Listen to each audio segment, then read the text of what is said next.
السلام عليكم ورحمة الله وبركاته. في الفيديو ده إن شاء الله هوضح إزاي تحل أشهر المشاكل الخاصة بتغيير الملف أو تغيير مكانه أو تغيير اسم الشيت أو تغيير اسم الكولم والمشاكل المترتبة على كده. وكل ده هنعمله عن طريق الإيديت كويري. فخلينا نبدأ.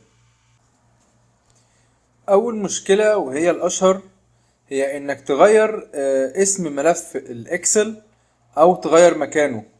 يعني انت فرضا اشتغلت على الملف على جهاز كمبيوتر ونقلته على جهاز تاني، فطبيعي الامتداد بيتغير فبيطلع لك خطأ زي ده بالظبط كده. خليني اعمل ريفرش. انا غيرت اسم الملف، سواء غيرت اسم الملف او غيرت مكانه الاتنين حلهم واحد. تمام. فهو هنا بيقول لك ان هو cannot find فايل كذا كذا كذا. طيب، حله ببساطة هتيجي في الايديت كويري وتقول له data source setting وتعمل تغير change source، تختار مكان الفايل الجديد او الاسم الجديد، يعني اللي هو هنا عندي project summary. اوكي اوكي close. تعمل apply changes، على طول هيتعرف على الداتا اللي فيه وهيعمل لها update. تمام، دي اول مشكلة من المشاكل الشهيرة في استخدام البرنامج. تاني مشكلة عندي هي انك تغير اسم الشيت. فنفترض ان عندنا الشيت تبع الاكسل اللي هو اسمه، نختار مثلا اريا، هنقول اسمه كي بلان. كي بلان. تمام. بعد ما غيرت اسم الفايل هعمل سيف واروح على ملف الباور بي اي وهعمل ريفرش لشيت الاكسل من هنا، ريفرش داتا. هيطلع لي خطأ the key didn't match any row in table. حله هتخش على الايديت كويري وتيجي على شيت الاريا وتعمل تختار advanced editor وتختار من هنا الايتم الاريا الكاين شيت، لا تخليه كي بلان. طبعا لازم تخلي بالك الحروف لو هي كابيتال تفضل كابيتال، سمول سمول، السبيس تحافظ عليه لو في سبيس، اي داش يعني بالظبط شبه ما انت كتبت الشيت تعمله. اوكي، هنعمل ريفرش. خلاص اوريدي عمل ابديت للفايل. دي تاني مشكلة شهيرة في استخدام البرنامج. تالت مشكلة انك لو غيرت عنوان الكلم، يعني خليته بدل اريا هقول كود، وللاسف المشكله دي تبعيتها كتير، لذلك انا ما انصحش يعني بيها. خليني اسيب ده لان انا معتمد عليه في حاجات كتير. خليني اروح على الاس كيرف. تمام. واخلي الويك دي اخليها ديت. بعد كده اعمل سيف واجي على ملف الباور بي اي اقول له ريفرش. هيقول لي نفس الكلام column week of the table wasn't found. هروح على الايديت كويري. خلي بالك انت لو عملت ريفرش هنا في الايديت كويري على شيت الاس كيرف هيطلع لك هيقول لك والله في خطأ، يعني there is error مش عارف ايه go to error، هيفضل سايب لك كده. فبرضو الحل بتاعها من advanced editor، هتخش تختار الويك. تمام، ده الهيدر. خلي بالك الويك اللي هو ديت هنخليه ديت، نقول له اوكي done. اعمل ريفرش. طيب لو الفايل ما اشتغلش معاك مظبوط يبقى في حاجة هنا، هنقول ادفانس تاني.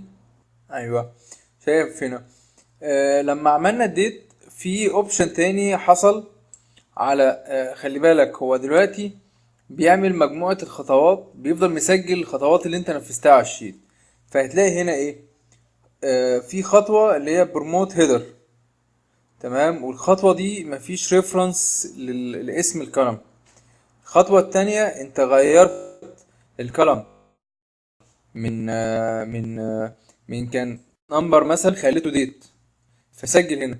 تالت خطوة عملناها ريموف اذر كولم وفضلنا محافظين على التلات عمدان اللي هما من ضمنهم ويك، فانت لازم تغير ده كمان. دان ونقول ريفرش. شايف هنا عمل معاك ابديت بكل بساطة. دي برضو احد اشهر المشاكل اللي بتواجه الناس وهي بتعمل ابديت ويعمل تغييرات. وانا كانت بتواجهني وبضطر صراحة يا اما ادخل الملف من الاول، اعمل له جيت داتا من الاول، او اضطر الغي الخطوات دي. خلي بالك لو رجعنا هنا على الصفحة تبع الاس كيرف هتلاقي فيه ايرور. تمام، فالايرور ده حله انك تلغي الكولم القديم، لان هو ما عادش لاقي كولم اسمه ويك، فتلغيه وتروح ضايف هنا تقول له هات الديت،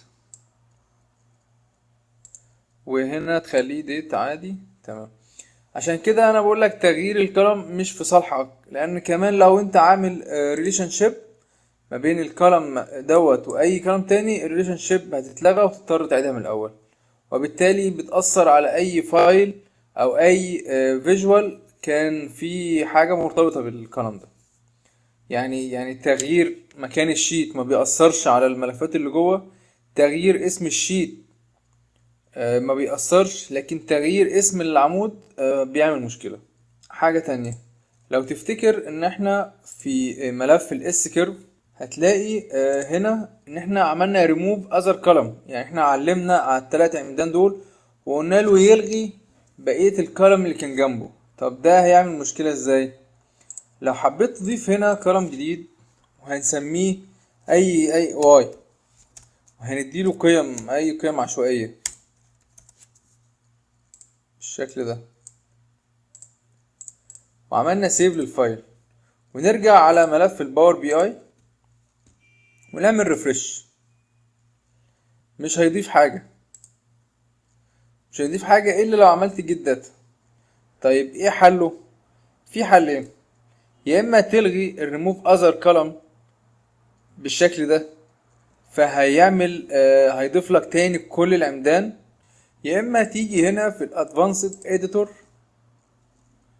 وتضيف جملة او تضيف كولم تاني يعمل له استثناء نفس الصيغة. يعني هتقول له هنا كاما كده كوتيشن و واي واي واي، نفس الصيغة بالظبط، كانت 3 واي. اوكي دن، هيضيف لك العمود التالي. تمام كده. دي اشهر المشاكل اللي ممكن تقابلك في موضوع الجيت داتا والتعديلات اللي في الشيت، سواء تغيير الاسم، تغيير مكان الشيت، تغيير اسم الكولم والكلام ده كله. اتمنى تكون استفدت من الفيديو الصغير ده. شكرا.